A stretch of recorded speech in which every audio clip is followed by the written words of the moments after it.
parte de pós-processamento, ela é uma das mais importantes que nós temos para fazer uma verificação se a sua simulação é uma coletânea de dados coloridos ou se efetivamente sua simulação ela tem alguma coerência física. Então, a análise adequada dos resultados é importantíssimo. Eu vou dar um duplo clique em Results e eu vou indicar algumas coisas que vocês devem pegar no projeto que são importantes depois para você poder montar o seu relatório. Então, do ponto de vista gráfico, né, vocês gostam de ver a geometria completa.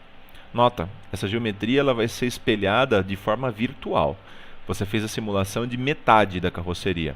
Então, os dados que você obtém do calculator, da calculadora do ANSYS, é tudo para meia forma. Se quiser saber para a forma completa, tem que multiplicar isso por 2. Vou fazer o processo de espelhamento. O processo de espelhamento é bem simples. Eu dou um duplo clique em Default Transform. Vou desmarcar Instance Info From Domain. Vou desmarcar Apply Rotation. Vou marcar Apply Reflection. Na palavra From Plane, eu vou mudar para uma reflexão no plano ZX ou YZ. Né? Desculpa, é ZY ou YZ. Esse plano de reflexão que eu quero. E eu vou dar Apply. E ele vai fazer o espelhamento do domínio computacional. Eu gostaria de fazer o cálculo de algumas variáveis. Então, por exemplo, eu vou vir aqui em Calculators, Function Calculator, e eu gostaria de pegar a pressão média. Como é que eu pego a pressão média? Eu vou fazer uma média na área average, sobre a carroceria, que é o carro, da variável que é a pressão. Certifique-se que aqui está marcando known, porque pressão é uma grandeza escalar. Se você colocar a direção aqui, você vai ter só erro. Então, a pressão média sobre a carroceria é menos 580 Pascal. Outra variável importante é arrasto. O arrasto, eu vou mudar a função para força.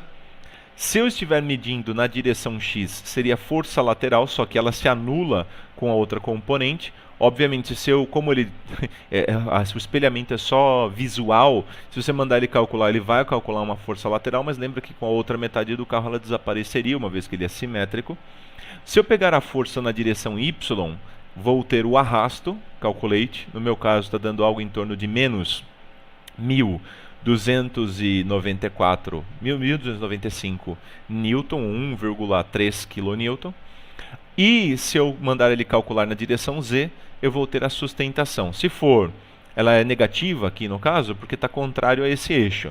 Então, se eu obtiver, no caso da sustentação, na direção Z positivo, significa que eu estou ganhando sustentação. E isso não é muito adequado para veículos, né? Então, na direção Z, perdão, para obter a sustentação. Então, calculate. Então aqui, a sustentação no carro está da ordem de 250 N. Isso é um comportamento padrão para carros de passeio, né? À medida com que você aumenta a velocidade, ele vai ganhar um pouco de sustentação. No caso do projeto, nós temos um range que vocês devem buscar de downforce para isso. Isso aqui é um carro de corrida, né? Então o meu objetivo aqui, à medida com que aumente a velocidade, ele não ganhe sustentação, mas sim uma força descendente que a gente chama de downforce, né? Downforce é o inverso da sustentação. Então, esses parâmetros são importantes para vocês. Outras coisas que vocês gostam ou podem fazer para fazer uma verificação é criar mapa de cor. Então, o mapa de cor mais razoável, no caso dessa simulação, ele é feito no próprio plano de simetria. Então, eu vou criar aqui em inserir contour, vou dar o nome contour 1 mesmo. Eu quero ver, não sobre o carro, mas sim sobre o plano de simetria, um mapa de cor indicando pressão.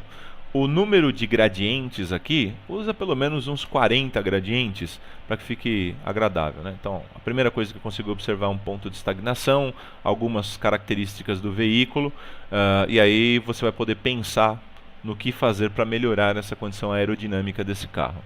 Bom, outra coisa interessante que a gente pode dar uma olhada é no mapa de cor indicando velocidade, né? Lembra que essa discritização é bem pobre, esses resultados vão mudar bastante.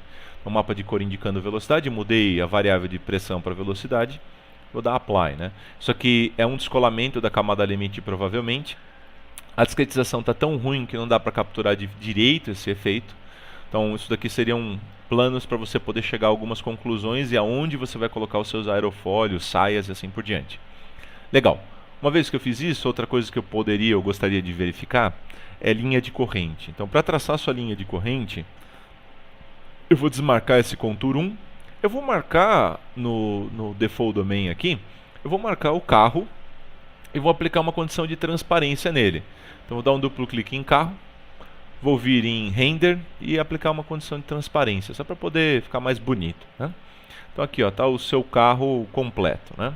E eu quero ver linhas de corrente. Então eu vou inserir Streamline. Eu quero a Streamline 1 mesmo, eu vou deixar esse nome. Começa a partir do carro e ele vai traçar a partir do carro em diante. Quantas linhas? Por exemplo, umas 1000 linhas, né? Nem todas as linhas vão gerar as linhas de corrente que nós queremos, mas algumas vão. Então, aguardar alguns segundos, ele vai traçar as linhas de corrente. Então aqui dá para ver claramente a formação de alguns vórtices, alguma dinâmica das regiões de caixa de roda, de saída de roda. É óbvio que se essa roda girasse de verdade, essa dinâmica de caixa de roda seria um pouco diferente, mas impacta muito pouco na aerodinâmica total do veículo, né? É uma imagem muito interessante de ser observada, e a formação dos vórtices e etc. Legal.